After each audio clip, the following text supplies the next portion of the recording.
Tapos ng linggo kapag nakakuha sila ng 60 or less gold coins, yun lang ang kanilang weekly budget. Pero kapag nakakuha sila ng 61 or more gold coins, ito naman ang idadagdag na percentage.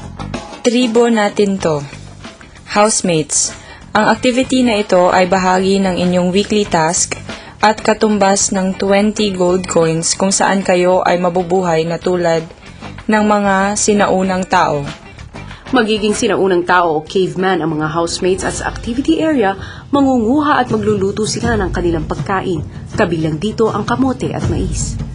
Kailangan nilang humuli ng 3 manok at ang bawat housemate ay kailangan makahuli ng tig-iisang isda at palaka.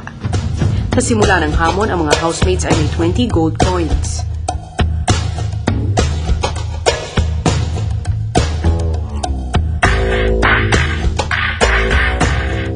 Matapos malaman ng class, diretso na ang mga housemates sa sinaunang panahon. Sino una? Go! Sino una? Ano na gawin? Saan isda? Wala. Isda! Simula. Isda! Ah, isda!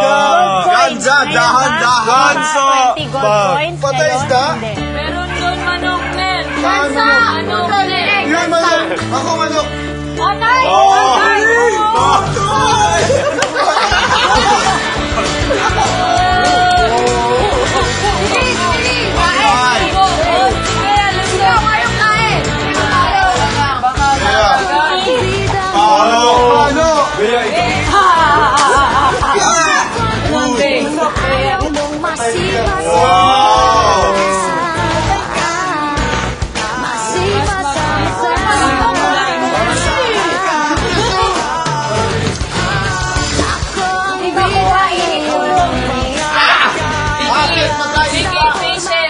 It was the first time po maghuli po ng isda po. And then, parang yung patience ko po natanggal po or parang instead to keep calm, even though there's the pressure po, parang I was like, because of the fish, super mabilis po, parang na-tense din po ako. So, how many times ko na po siya natamaan po yung isda po, pero hindi pa rin po na ano po. And then, the time was up. Guys, mas malapit po yung taway.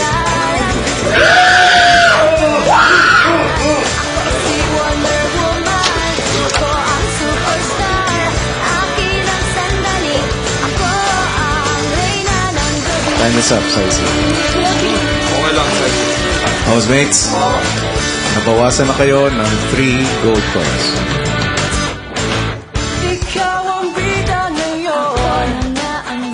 One gold coin sa bawat housemate na hindi makakagawa nito. Jane, ito taman!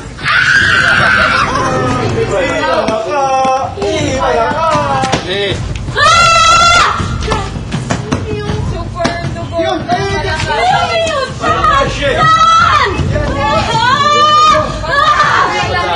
Ang lahat ay nakahuli ng palaka kaya't di nabawasan ang 17 gold coins ng mga housemates. Sa ikatlong level, sama-samang manghuhuli ang mga housemates ng 3 manok. Sa bawat manok na hindi mahuhuli, minus 3 gold coins. Salamat.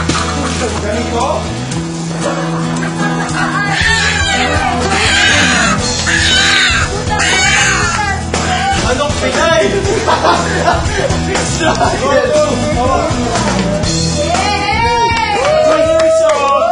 Nahuli ang 3 manok kaya't di nabawasan ang 17 gold coins ng mga housemates.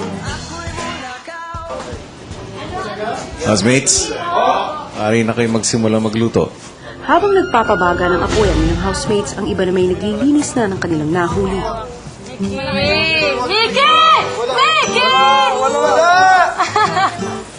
Marit kasi magkakot ka. Ano gagawin ko? Kailangan linisan. Akin malaka, gutay-gutay. Kain tayo manok! Habang hinahanda ni Nel ang ihawan ng manok, narinig na naman niya ang boses ng ama.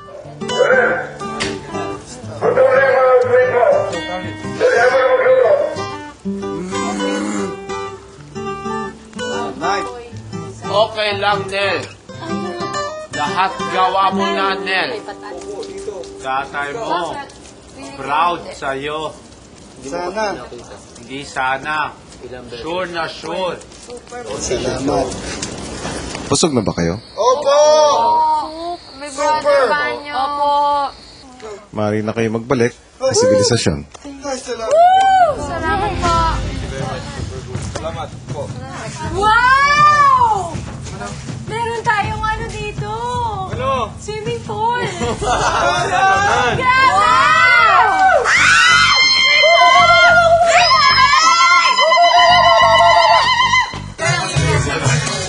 Oras ng paliligo, nauna ang mga girls habang sa garden naman naghihintay ang mga boys.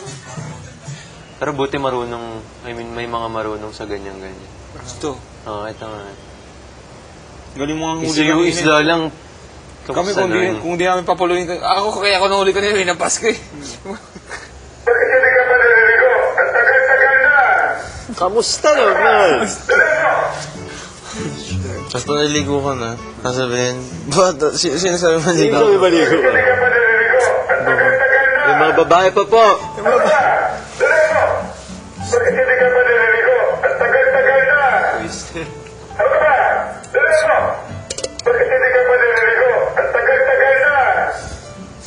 Tama na.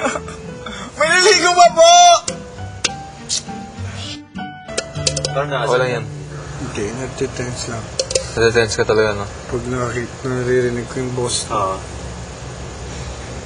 parang hindi ko alam ang gagawin ko. Step. Mataas na ang araw pero himbing na himbing pa rin ang mga housemates. Di nila namamalayan ang pagkakalat na naganap sa bahay. Ang may kagagawan, si Buddy.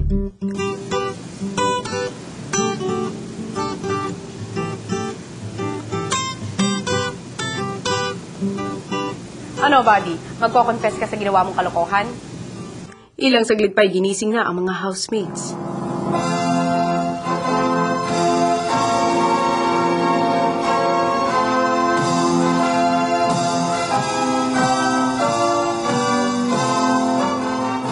Sa paglabas ng kani-kanilang kwarto, nakita ng mga housemates ang kalagayan ng bahay ni Kuya.